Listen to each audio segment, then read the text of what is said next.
Touch him again, and you'll need a warrant for me too. The words didn't echo, but they landed hard enough to stop everything in the room, like a glass slipping but never quite hitting the floor, like a breath held too long and suddenly remembered. Outside, red and blue lights bled through the diner windows, painting the chrome edges of tables and the half-finished coffee cups in restless color, while inside, forks hovered midair and conversations died mid-sentence. Because something had shifted and no one wanted to be the first to move. Daniel Whitmore was pressed against the edge of the counter, not struggling, not shouting, just standing there with a quiet stillness that didn't belong to a man in trouble, his white shirt slightly wrinkled, his expression unreadable, like he had already calculated every possible outcome and decided none of them required panic. The officers around him weren't loud either, just firm, their presence filling the narrow diner aisle with an authority that most people learned early not to question. Especially not here, especially not now. And then there was Ava Johnson, standing just a few feet away behind the register, her hand still resting on a ceramic mug she had been about to refill, her name tag catching the flicker of the siren light, her posture straight but not rigid, like someone who had spent years learning how to stay invisible without ever disappearing completely. No one had noticed her a second ago. Not the businessmen in pressed suits. Not the couple arguing softly in the corner booth. Not even Daniel himself. Because people like her were meant to blend into the background, to move quietly, to serve and step back, to exist without interrupting the rhythm of other people's lives. But something about this moment refused to let her stay in that role. Something in the way the officer's hand hovered just a little too close. In the way the room seemed to accept it without question. In the way silence began to feel less like peace and more like permission. Ava felt it. Before she understood it, that familiar tightening in her chest, that memory without images but full of weight, the kind that doesn't ask for attention but never truly leaves. She could have stayed where she was, could have lowered her eyes, could have let the moment pass like so many others had, unnoticed and unchallenged. But instead she stepped forward, one measured step that echoed louder than the sirens outside, her sneakers soft against the tile, her breath steady even as every instinct reminded her what stepping out of line could cost. The officer closest to her turned, just slightly, enough to acknowledge her presence without fully granting it. And that was when she spoke, her voice calm, not raised, not trembling, just clear enough to cut through the tension like a thin line of light. He didn't do anything wrong. It wasn't a demand. It wasn't even an accusation, just a statement placed carefully into a space that had no room for it. And for a second, no one moved. Not the officers, not the customers, not even Daniel, whose eyes shifted toward her for the first time, really seeing her, not as a server, not as part of the background, but as the only person in the room willing to stand where no one else would. Outside, a siren rose and fell, and inside, the silence deepened. Because what Ava had just done wasn't loud, wasn't dramatic, but it was something far more dangerous in a place like this. It was a refusal to look away. Then you can explain that outside. The officer replied, his tone controlled but edged with impatience, the kind that usually ended conversations before they began. But Ava did not step back. Not this time. Her fingers slowly releasing the mug behind her as she moved fully into the narrow space between the counter and the man they were holding. The scent of burnt coffee and lemon cleaner hanging in the air as if the room itself was waiting to see what she would do next.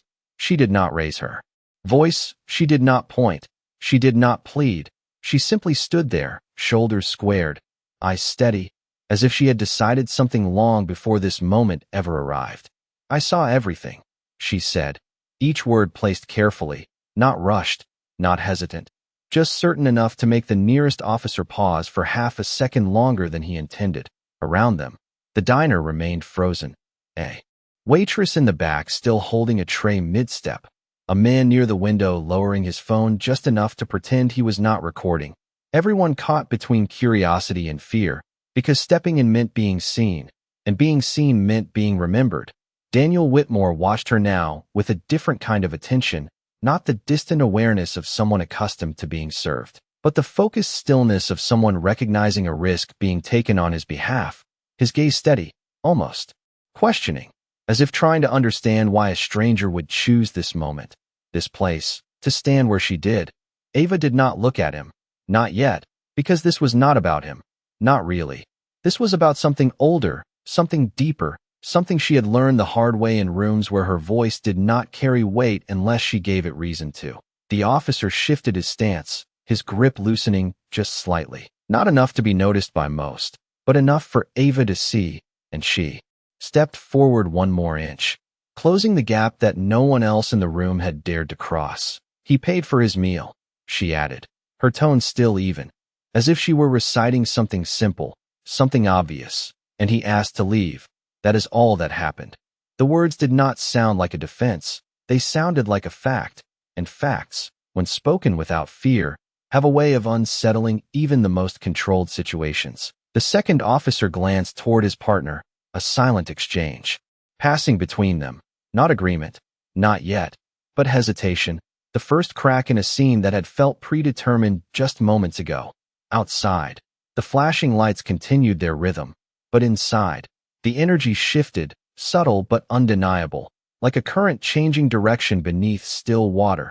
Ava could feel it, the weight of eyes on her, the unspoken question hanging in the air. Why her? Why now? And the answer sat quietly in her chest, not needing to be spoken, because she had seen what happened when no one said anything. She had lived it, carried it, learned from it, and tonight, that memory refused to stay silent. Daniel's voice came then, low and measured, breaking his own silence for the first time. "She is right," he said, not loudly, not forcefully, just enough to align himself with the truth she had placed in the room.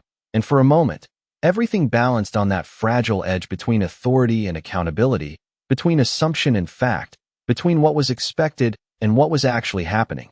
The officer exhaled slowly, his posture easing just a fraction, not surrender, not yet, but no longer certain. And in that small shift, Ava understood something most people never noticed, that power did not always arrive with noise. Sometimes it arrived in quiet resistance, in standing still when everyone else stepped back, in speaking when silence felt safer, and in that moment, without raising her voice, without asking for permission, she had changed the direction of the night.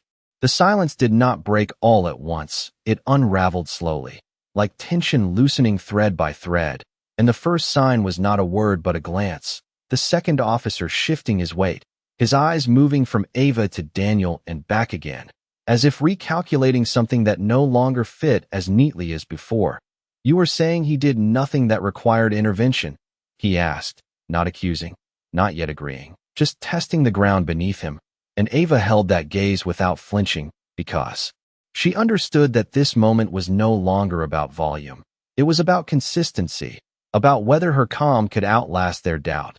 "That is exactly what I am saying," she replied, her voice steady, her posture unchanged, and behind her the low hum of the refrigerator units and the distant clatter of dishes in the kitchen began to return, small sounds creeping back into a room that had been holding its breath too long. Daniel remained still, but something in his expression shifted, not relief, not gratitude, something quieter, something more observant, as if he were watching a principle unfold rather than a rescue take place. The first officer exhaled through his nose, a subtle release of pressure, and adjusted his stance, his grip no longer as firm, not because he had been convinced entirely, but because certainty had slipped just enough to make room for reconsideration. "We received a call," he said, almost as if explaining the situation to himself. "Disturbance, possible refusal to comply." And the words sounded weaker now, not wrong, just incomplete, like a story missing its center. Ava nodded once, not dismissing it, not challenging it directly, just acknowledging that what had been reported did not match what had happened, and that gap, that difference between perception and reality, hung in the air like something waiting to be resolved. From the far end of the counter, the manager stepped forward slightly, hesitating, his eyes darting between the officers and Ava, caught between authority and truth, and for a moment it seemed like he might speak, might add something to tilt the balance. But old habits held him in place, and he remained silent, like so many others had learned to be. Outside, the flashing lights continued to pulse, but inside, their urgency began to fade, replaced by a quieter tension, one built on decision rather than reaction. The second officer reached for the small radio on his shoulder, pausing for a fraction of a second before pressing it, his voice low, measured, confirming details that no longer aligned with the scene in front of him. And as he listened, his expression shifted, not dramatically, just enough to signal that something had changed beyond the walls of the diner. Ava noticed it, the slight narrowing of his eyes, the subtle nod that followed, and she understood that whatever had been set in motion was now correcting itself, not because she demanded it, but because she had refused to let the wrong version of events stand uncontested.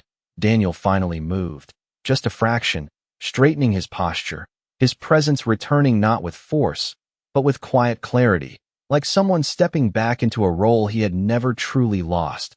"We appreciate your cooperation," the first officer said after a moment, his tone different now, less rigid, more procedural, and the words, simple as they were, marked the turning point that everyone in the room could feel, but no one had predicted. Ava stepped back then, not retreating, just allowing space to reset, her hands resting lightly at her sides, her breathing even, as if nothing extraordinary had happened. Even though the entire room knew otherwise, the officers released their hold completely, their attention shifting to documentation rather than confrontation, and the tension that had filled the diner only minutes ago dissolved into something quieter, something almost reflective. Daniel turned his head slightly toward Ava, his voice low enough that only she could hear. "You did not have to do that," he said, not as a question, not as a judgment, but as an acknowledgement of the risk she had taken. And Ava met his gaze for the first time, her expression calm, grounded, carrying a truth that did not need explanation. Because some choices are not made for recognition. They are made because not making them would cost something far greater. And in that moment, as the lights outside dimmed and the room slowly returned to its ordinary rhythm, something invisible but undeniable settled into place. A quiet shift in who had power and why. The officers did not rush out. They transitioned, their movements slower now, more deliberate, like men stepping away from a decision that no longer belonged to them. And as the last note of tension dissolved, the diner exhaled all at once, chairs shifting, silverware clinking softly back against plates, conversations returning in low, cautious murmurs as if testing whether it was safe to be normal again. Ava turned back toward the counter, not looking for attention, not waiting for acknowledgement, her hands moving automatically to straighten a stack of menus, to wipe a surface that was already clean. The small rituals of her job grounding her in a moment that had quietly reshaped everything. The manager approached her then, his steps hesitant, his voice lowered. "You should be careful," he said, not unkindly, but with the weight of someone who had spent years choosing safety over truth, and Ava simply nodded, not agreeing, not disagreeing, just acknowledging that caution had its place, even if she had stepped past it tonight. Behind them, the door opened and closed as the officers left, the flashing lights fading from the windows until the diner returned to its usual glow of warm yellow bulbs and reflected chrome, the world outside moving on as if nothing had happened. Even though everyone inside knew something had, Daniel remained near the counter for a moment longer, adjusting his cuffs with a quiet precision that suggested habit more than necessity, his posture composed, his presence no longer constrained, but not yet fully reasserted, like a man choosing how to re-enter a room that had just tested him. He stepped closer to the register, not invading, not demanding, just closing the distance enough to speak without raising his voice. "What is your name?" he asked, and Ava glanced up briefly, meeting his eyes with the same calm she had held all along. "Ava," she replied. No title, no explanation, just the truth of who she was. He nodded once, as if committing it to memory in a way that felt intentional, then placed a card on the counter, simple, unremarkable at first glance, the kind of object that could easily be overlooked if not for the way he set it down with quiet certainty. "If anyone gives you trouble for this," he said, his tone even, almost understated, "you call that number." And there was no arrogance in it, no display, just a statement delivered with the same calm authority she had shown minutes earlier. Ava looked at the card but did not pick it up immediately, not out of hesitation, but because something in the moment felt larger than a transaction, larger than a favor returned. And for a second, the two of them stood in a silence that was no longer tense, but reflective, like two people recognizing a shift neither had planned. "You did not have to stay," he added, his voice softer now, not questioning her choice, but acknowledging its cost. And Ava's expression did not change, but her answer carried a quiet weight. "Someone should," she said. And that was all. No explanation, no elaboration, because some truths did not need to be expanded to be understood. Daniel studied her for a brief moment longer, not with curiosity, but with respect, the kind that is earned in seconds and remembered for far longer. Then he gave a small nod and turned toward the door, his departure as controlled as his arrival had been uncertain. The bell above the entrance chimed softly as he stepped out into the night, and the diner, now returned to its routine, carried on as if it always had. But Ava knew, in the steady rhythm of her breathing and the quiet certainty settling in her chest, that something had been set in motion, something that did not end when the lights disappeared, something that would return, not with noise, but with consequence. The bell above the door had barely stopped echoing when the diner began to stitch itself back together, not all at once, but in small, careful movements, a chair sliding back into place, a spoon tapping lightly against porcelain, a quiet laugh returning from a booth that had gone silent minutes before, as if normalcy were something fragile that had to be rebuilt piece by piece. Ava moved through it all without drawing attention, refilling coffee, clearing plates, her rhythm steady, her expression composed, but her awareness sharper now. Like every sound carried a second meaning. Every glance held a question no one dared to ask out loud. The card still rested on the counter where Daniel had placed it, simple, unassuming, its edges catching the soft overhead light. And though she had not touched it yet, she knew it was there, felt its presence like a quiet promise she was not sure she wanted to claim. "You really should have stayed out of that," one of the servers whispered as Ava passed by, not unkind, just cautious, the kind of warning passed between people who had learned to survive by staying just outside the line of trouble. And Ava gave a small nod, not defensive, not regretful, just acknowledging that the world often rewarded silence more than courage. Hours slipped by the way they always did, measured in refills and receipts, in the low hum of conversation and the occasional clink of glass, until the night thinned out and the diner began to empty, leaving behind only the late crowd and the steady glow of neon reflecting off the windows. When her shift finally slowed, Ava returned to the counter, her hand hovering over the card for a moment before she picked it up, turning it over once, twice, reading the name printed in clean, precise lettering, Daniel Whitmore. Nothing flashy, no title, just a name that somehow carried more weight than it needed to. She slipped it into the pocket of her apron, not as a decision, not as acceptance, but as something to be dealt with later, when the moment felt less immediate, less charged. By the time she stepped outside, the air had cooled, the street quieter now, the earlier chaos reduced to a memory that felt almost unreal under the steady glow of streetlights. And she paused for a second, looking down the empty road as if expecting something to follow, some sign that the night was not quite finished with her. But nothing came, only the distant hum of traffic and the soft rustle of wind against paper signs taped to the diner window. The next morning arrived without ceremony, sunlight replacing sirens, routine replacing tension, and Ava returned to work as she always did, clocking in, tying her apron, stepping into a day that looked exactly like every other from the outside, but felt different in a way she could not quite name. The first sign came just after 10, when a black SUV rolled slowly to a stop outside the diner, its polished surface reflecting the building like a mirror, out of place against the worn pavement and faded signage. And for a moment, no one inside noticed, because people rarely look up until something gives them a reason to. Ava saw it, though, not because she was expecting it, but because something in her had learned to pay attention to what did not belong. And as the engine went quiet and the door opened, a subtle shift passed through her. Not fear, not anticipation, just awareness, the kind that comes right before a moment reveals what it has been building toward all along. The door of the SUV did not slam. It closed with a soft, deliberate precision that carried more presence than noise ever could. And the man who stepped out did not rush, did not look around. He simply adjusted his jacket and walked toward the diner, as if the street, the building, even the morning itself had already made space for him. Inside, the rhythm continued for a few seconds longer, orders called out, coffee poured, a receipt printer humming in the background, until the bell above the door rang. And the shift began, subtle at first, a glance from the nearest table, a pause in conversation, a fork hovering midair just a second too long.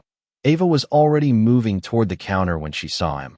Not surprised, not entirely, but aware in a way that made every detail sharper.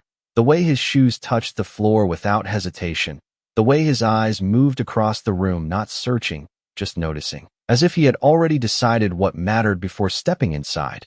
Daniel Whitmore looked exactly as he had the night before, and completely different at the same time.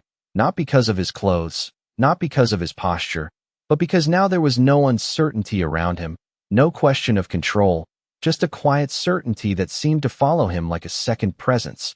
Behind him, two other men entered, not close enough to crowd him, not distant enough to be separate, their attention measured, their movements coordinated without being obvious, and the space around them adjusted.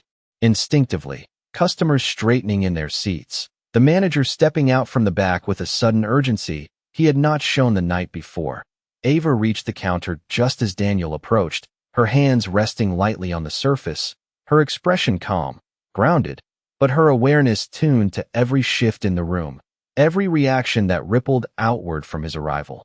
"Good morning, Ava," he said, using her name without hesitation, his tone even, familiar without overstepping, and that alone was enough to draw a second wave of attention from the room. Because names carry weight when spoken by the right voice at the right moment. She nodded once, her response simple, "Good morning." No surprise in it, no performance, just acknowledgement. And for a second, the contrast between them settled into place, not opposition, not imbalance, but something more complex, something built on what had happened rather than what was expected. The manager stepped forward then, his smile tight, his voice overly polite, offering a greeting that bent slightly under the pressure of trying too hard, and Daniel turned just enough to acknowledge him, not dismissing, not engaging fully, simply placing him where he belonged in the hierarchy of the moment. "I would like to speak with Ava," Daniel said, not loudly, not forcefully, but in a way that did not invite confusion, and the manager hesitated for half a second before nodding, stepping back as if the decision had never really been his to make. The room watched without pretending not to now, curiosity no longer hidden behind menus or coffee cups, because something was happening that did not fit the usual script, something that connected last night to this morning in a way no one could ignore. Daniel reached into his jacket and placed a folder on the counter, not sliding it, not presenting it with flourish, just setting it down with the same quiet certainty he had shown before, and Ava's eyes moved to it briefly before returning to him, waiting, not for permission, not for instruction, but for meaning. "You stood for something last night," he said, his voice low but clear enough to carry. "And I do not forget that." And the words did not sound like gratitude. They sounded like recognition, like a line being drawn between what had been done and what would follow. Outside, the morning traffic moved as it always did, cars passing, people walking, unaware that inside the small diner, the balance of something unseen was beginning to shift again, this time not through tension, but through consequence. And Ava, standing where she always stood, understood that whatever came next would not be small, not because of him, but because of what she had chosen when it mattered most. The folder did not look important at first glance, just a clean edge of thick paper resting against the polished counter. But the way Daniel placed his hand lightly on top of it before sliding it a few inches closer to Ava carried intention, the kind that made people in the room lean in without realizing they had moved at all. Ava did not reach for it immediately, her eyes steady on him, reading not the object but the moment, because she had learned that what something is often matters less than when it is given and why. "Go ahead," Daniel said, his voice calm, not urging, not commanding, simply allowing the next step to happen, and Ava finally placed her hand on the folder, her fingers brushing the smooth surface before opening it with a controlled, unhurried motion that matched everything she had done since the night before. Inside were documents, not many, but precise, each page aligned perfectly, each line printed with the kind of clarity that suggested preparation rather than improvisation. And as her eyes moved across the first page, the meaning began to take shape, not all at once, but in pieces that connected faster than she expected. Behind her, the manager shifted his weight, trying to see without appearing obvious, his earlier caution replaced now by something closer to unease, because whatever was happening no longer felt small, no longer felt contained within the normal rules of a place like this. This diner, Daniel continued, his tone even, has had several compliance issues filed against it over the past year. And the words landed softly but carried far, reaching every corner of the room without needing volume, because they spoke to something larger than a single moment, something that had been building long before last night. Ava's eyes lifted from the page, not confused, not alarmed, just attentive, as if waiting for the rest of the picture to reveal itself. Most of them were overlooked, he added, not as an accusation, but as a statement of fact, and the manager's posture tightened slightly, his smile fading into something more guarded, more uncertain. One of the men who had entered with Daniel stepped forward just enough to place a second set of documents on the counter, his movements efficient, his presence quiet but unmistakably official. And in that instant, the room understood that this was not a visit, it was a correction. Ava turned another page, her breathing steady, her expression unchanged, but inside, the pieces aligned, not as a threat, not as punishment, but as something else entirely. Something that reframed the moment from the night before in a way she had not anticipated. Nothing here is meant to harm you, Daniel said, his gaze steady on her. Not the room, not the manager, just her. It is meant to ensure that what happened last night cannot happen again without consequence. And there was no pride in his voice, no display of power, just a clarity that made the intention impossible to misunderstand. The manager stepped forward then, his voice tight. "We have always followed the rules," he said, but the words lacked conviction, not because they were entirely false, but because they were no longer enough. Not in this moment, not under this light. Daniel did not argue, did not raise his voice. He simply turned his head slightly toward the man and said, "Then this will confirm it." And the simplicity of the response left no room for escalation, only for reality to settle where it needed to. Ava closed the folder slowly, her hand resting on top of it for a second longer than necessary, not overwhelmed, not uncertain, just processing the weight of what stood in front of her, because this was not a reward, not in the way people usually understood it. It was something more precise, more deliberate, a form of protection that extended beyond her, beyond the moment, into the structure of the place itself. Around them, the diner remained quiet, not frozen like before, but attentive, aware that something fundamental had shifted, not through noise, not through force, but through a quiet decision made the night before that had now returned, expanded, and impossible to ignore. Ava did not rush to speak, and that silence, measured and intentional, carried more weight than any immediate reaction could have, her fingers still resting lightly on the closed folder, as if grounding herself in the reality of what had just been placed before her, not as a favor, not as a gesture, but as a shift in structure that extended beyond her own story. She looked up at Daniel, her gaze steady, searching not for explanation but for alignment, because something about the moment demanded clarity beyond what was written on paper. "You did not come back for me," she said quietly, not accusing, not doubting, just stating the shape of what she was beginning to understand, and the room, already attentive, seemed to lean into that single sentence as if it carried the key to everything unfolding. Daniel did not respond immediately, and in that pause, something subtle but important settled into place, the difference between reaction and intention, between impulse and design. "I came back because what happened last night should not depend on who is watching," he said finally, his tone calm, deliberate, each word placed with care, and the meaning behind it reached further than the situation itself, touching something deeper about how systems hold or fail the people inside them. Ava absorbed that without nodding, without shifting, her understanding, unfolding quietly, because she knew what it meant to exist in spaces where fairness was often conditional, where protection appeared only when it was convenient. And what stood in front of her now was not convenience. It was correction. The manager shifted again, his earlier confidence now replaced with a tension he could not fully mask, his voice attempting control. "We run a good establishment here," he said. But the words felt smaller than before, not dismissed, just weighed against. Something more precise. Daniel turned slightly toward him, not dismissive, not confrontational, simply clear.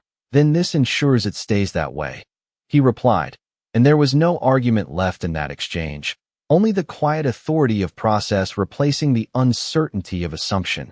One of the men beside him stepped forward again, placing a small badge on the counter beside the documents. Not flashy, not emphasized, just present, and Ava's eyes moved to it briefly, recognizing what it represented, not in detail, but in impact. A signal that this was not personal, it was procedural, not emotional, but structured. Around them, the diner remained unusually still, customers no longer pretending not to watch, staff no longer pretending this was just another morning. Because the difference between ordinary and significant had already been crossed, and everyone felt it, even if they could not name it. Ava finally lifted her hand from the folder, not pushing it away, not pulling it closer, just releasing it as if acknowledging that its purpose had already been fulfilled. And when she spoke again, her voice carried the same quiet strength that had changed the night before. "People usually do not come back to fix things they did not break," she said, and the statement hung in the air not as criticism, but as truth. Daniel met her gaze without hesitation, his response simple, but rooted in something deeper than obligation. "Some things are not about fault," he said. "They are about responsibility." And the distinction landed with a clarity that did not need elaboration. Outside, the morning continued, cars passing, sunlight shifting across the diner windows, unaware of the recalibration happening inside, and Ava, standing where she always stood, felt the difference not as a disruption, but as a realignment, something that did not elevate her above others, but ensured she would not be placed beneath them without question again. And in that moment, the power in the room was no longer defined by who entered with authority, but by who chose to stand when it mattered, and what followed when that choice refused to be ignored. The room did not return to normal after that, not completely, because once a truth settles into a place, it changes the way everything else is seen, and Ava could feel it in the way customers now looked at her a second longer than before, in the way her coworkers moved around her with a quiet awareness that had not been there yesterday, not admiration, not fear, just recognition, the kind that does not need to be spoken to be understood. Daniel remained where he stood for a moment longer, not dominating the space, not withdrawing from it either, simply allowing the weight of what had been set in motion to settle fully before taking another step. And when he finally did move, it was not away from Ava, but slightly to the side, creating space rather than taking it, a subtle shift that said more about control than any display ever could. "There is one more thing," he said, his voice still calm, still measured, but carrying a note of finality that drew every remaining fragment of attention back toward him. And Ava did not speak, did not interrupt, her posture unchanged, her focus steady, because she had already learned that moments like this reveal themselves best when they are not rushed. The man beside Daniel reached into his jacket and produced a smaller document, thinner than the folder but no less precise, placing it carefully on the counter in front of Ava, and for a second, the object itself seemed insignificant, just paper, just ink, until the meaning behind it began to take shape. Effective immediately, Daniel continued. "This establishment will be placed under a monitored compliance program." And though the words sounded formal, procedural, their impact was immediate, not disruptive, but definitive, a line drawn not to punish, but to ensure that what had nearly been overlooked would never be ignored again. The manager's expression tightened further, his earlier confidence replaced now by a careful restraint, his voice lower, more controlled. "That seems excessive," he said, but even as he spoke, it was clear the argument had already lost its footing, not because he had been silenced, but because the structure of the moment no longer supported it. Daniel turned his head slightly, his gaze steady, not confrontational, simply present. "It is appropriate," he replied, and the simplicity of the answer closed the space for debate without raising tension, without escalating anything beyond what was necessary. Ava looked down at the document, her eyes moving across the lines, understanding not just the words, but the implication behind them. that what had been fragile the night before was now reinforced, that the kind of silence she had broken would not be allowed to rebuild itself unchecked. She did not smile, did not react outwardly, but something in her stance shifted, not larger, not louder, just steadier, like a foundation settling into place after pressure has been tested. Around them, the diner held that moment, not frozen, but attentive, as if witnessing a recalibration that reached beyond a single morning, beyond a single decision, into the way things would function moving forward. Daniel's attention returned to Ava then, not as a superior, not as a benefactor, but as someone acknowledging the origin of the change. What you did, he said quietly, was not small, and the statement did not seek agreement, did not ask for response. It simply placed value where it belonged. Ava met his gaze. Without hesitation, her reply just as steady. It was necessary, she said, and in that exchange, something balanced, not power over power, but principle meeting principle, without noise, without performance. Outside, the morning continued its steady pace, unaware of the shift that had taken place inside. But within the diner, the air felt different now, not heavy, not tense, but grounded, like something unstable had been corrected, not perfectly, but intentionally. And Ava, standing behind the same counter she had always stood behind, understood that while nothing about her position had changed on paper, everything about how it was seen and how it would be treated had quietly, irrevocably shifted. The weight of the moment did not lift when the words settled. It redistributed itself, spreading quietly through the diner like a current no one could see, but everyone could feel. And for the first time since Daniel had walked in, the room began to move again with intention rather than hesitation. Customers returning to their meals, staff stepping back into their roles, but nothing was quite the same. Not in the way people looked at Ava, not in the way silence now carried a different meaning. She stood behind the counter, the documents still in front of her, no longer unfamiliar, no longer abstract, but real in a way that connected directly to her choice the night before, and she did not push them away, did not cling to them either. She simply let them remain, as if acknowledging that their presence was not about ownership, but about consequence. Daniel watched that without interruption, his attention steady but not intrusive, like someone observing the effect of a decision rather than seeking control over it. And when he finally spoke again, his voice carried a quieter tone, less formal now, less structured. "There will be follow-up," he said, not as a warning, but as a continuation, not just here, but across other locations connected to this group. And the implication extended beyond the walls of the diner, beyond the morning itself, into a system that would now be held to the same standard that Ava had instinctively demanded. The manager nodded, his earlier resistance replaced with a careful acceptance, not agreement, but understanding that the moment had moved past negotiation, and that what remained was adaptation. Ava glanced at him briefly, not with judgment, not with triumph, just with a quiet recognition that things rarely change because someone wants them to. They change because someone refuses to ignore what is wrong. One of the men beside Daniel began collecting the documents, not removing them entirely, but organizing them into a process that had already begun to take shape, his movements precise, practiced, as if this was not an exception, but a pattern repeated wherever necessary. "You will receive instructions," he said to the manager, his tone neutral, procedural, and the manager responded with a small nod, his voice subdued. "Understood," the word carrying more weight than its simplicity suggested. Ava turned slightly, reaching for a coffee pot as a customer signaled for a refill, and the normal rhythm of her job resumed around her. But this time, it did not feel like a return. It felt like a continuation, as if what had happened had not interrupted her role, but clarified it.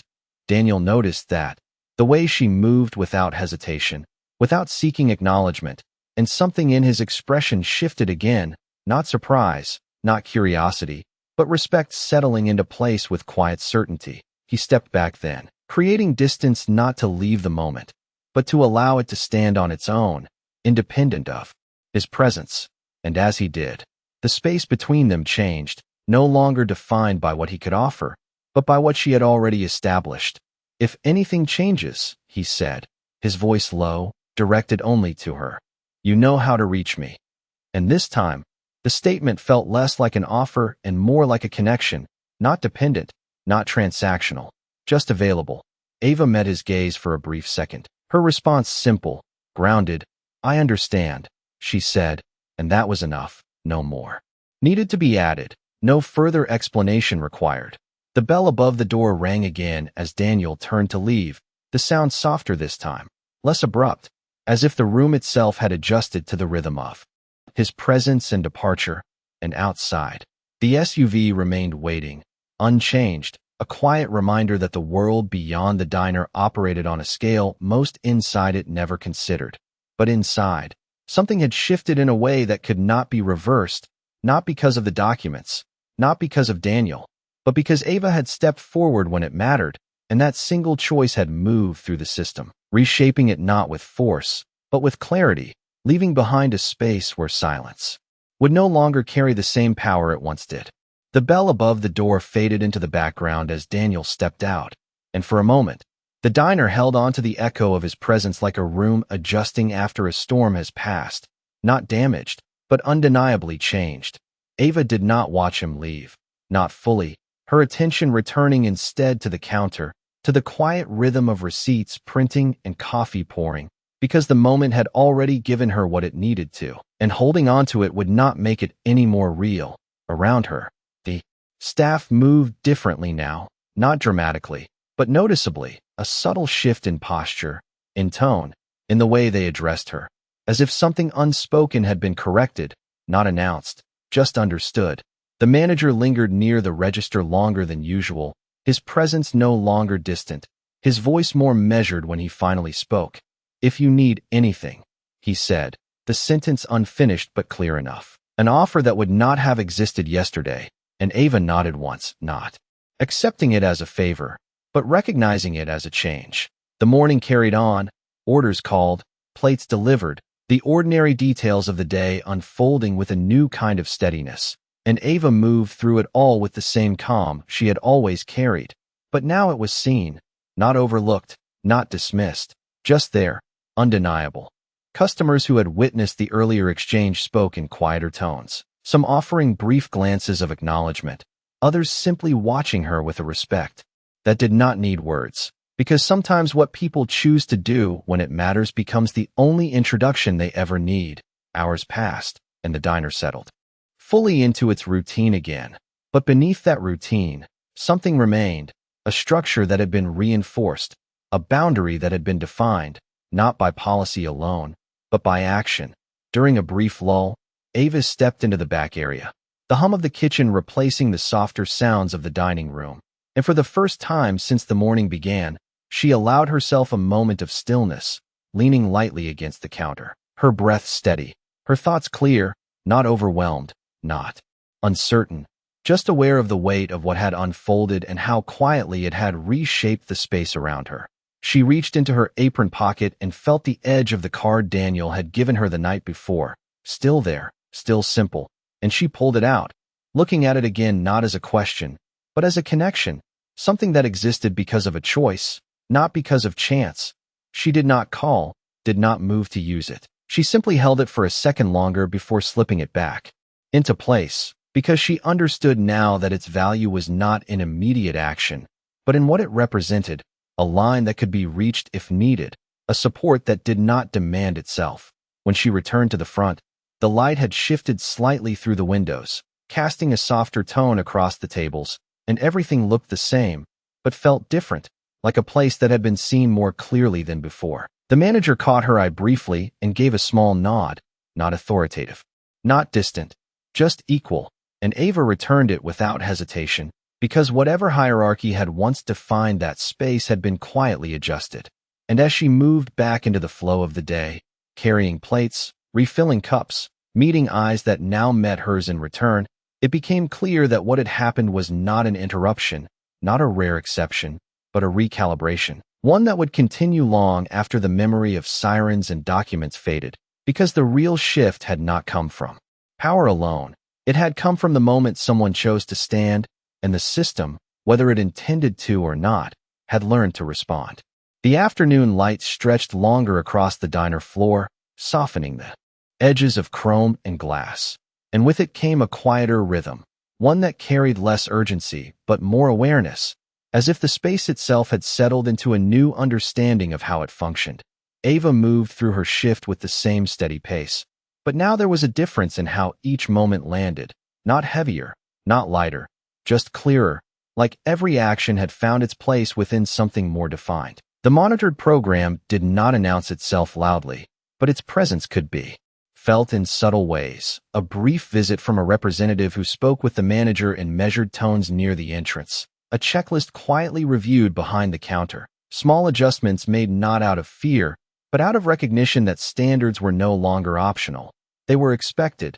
The staff noticed it too, not all at once, but in pieces, a new consistency in how procedures were followed, a shift in how concerns were addressed, and though no one said it directly, there was an understanding that what had once been overlooked would now be seen. Ava did not lead these changes. She did not direct them, but her presence within them carried a quiet influence, not because she demanded it, but because she had proven that silence was no longer the default. During a brief pause between customers, one of the newer servers approached her, hesitant but curious. "How did you know to step in like that?" she asked, her voice low, as if the question itself carried weight, and Ava considered it for a moment before answering, not searching for the perfect words, just the honest ones. "I did not know," she said. "I just knew I could not stay still." And the simplicity of that answer seemed to settle something in the other woman, not giving her a formula, but giving her permission. Across the room, the manager handled a customer concern with a level of attention that might have been overlooked before, his tone more measured, his response more deliberate, and Ava noticed it. Not as a change in character, but as a response to a shift in expectation, because when accountability enters a space, behavior adjusts to meet it. The hours continued, the diner filling and emptying in its usual cycle, but now each interaction felt anchored, as if the foundation beneath it had been reinforced in a way that did not require constant attention to maintain. As the afternoon moved toward evening, the earlier tension of the past day felt distant, not forgotten, but integrated, like a moment that had done its work and moved on. Ava found herself near the front window during a lull, looking out at the street where the SUV had been that morning, now just another part of the passing traffic, and, for a second, she allowed herself to reflect, not on what Daniel had done, not on the documents or the program, but on the choice that had started it all, because everything that followed traced back to that single moment when she stepped forward instead of stepping aside.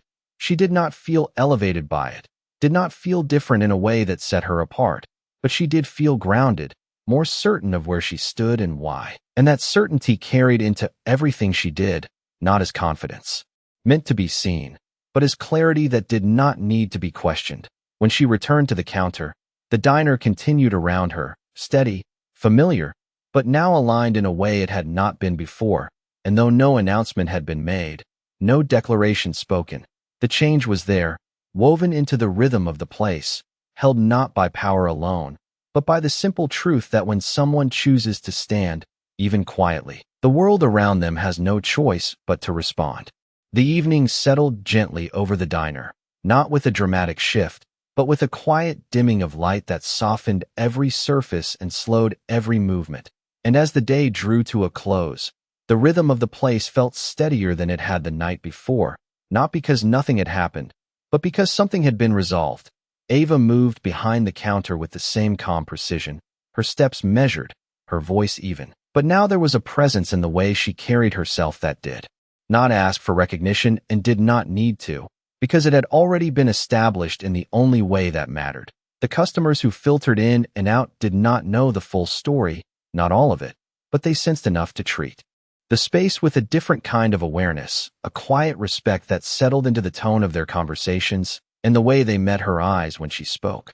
Behind her, the staff followed the new structure almost naturally, not because it had been forced upon them, but because it now felt necessary, as if the standard had always been there and they were only just aligning with it. The manager, once distant, now moved through the diner with a measured attentiveness, checking details, correcting small oversights, not out of pressure alone, but out of a recognition that what had nearly been ignored could no longer be overlooked.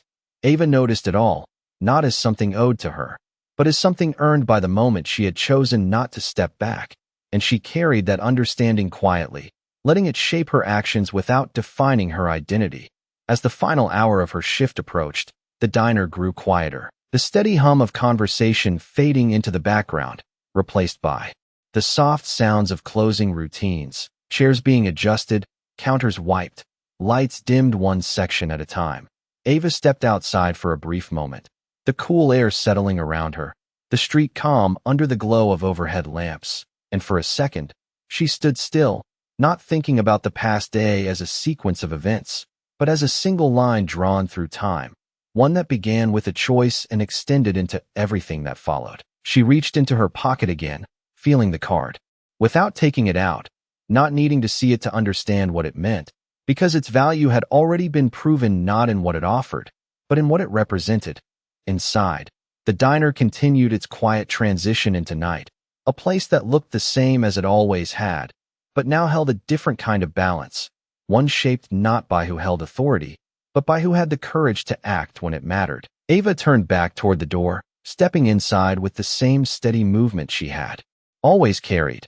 But now that movement held something more, not pride, not triumph, just certainty, the kind that does not come from being seen, but from knowing where you stand and why. And as the lights dimmed further and the final tasks of the night were completed, the story of what had happened did not end with applause or announcement. It settled into the structure of the place itself, into the way people would act, the way they would respond, the way silence would no longer carry the same weight it once did, because in a single moment, without raising her voice, without asking for permission, Ava had shown that dignity does not wait to be given. It stands, and when it does, even the strongest systems learn to answer.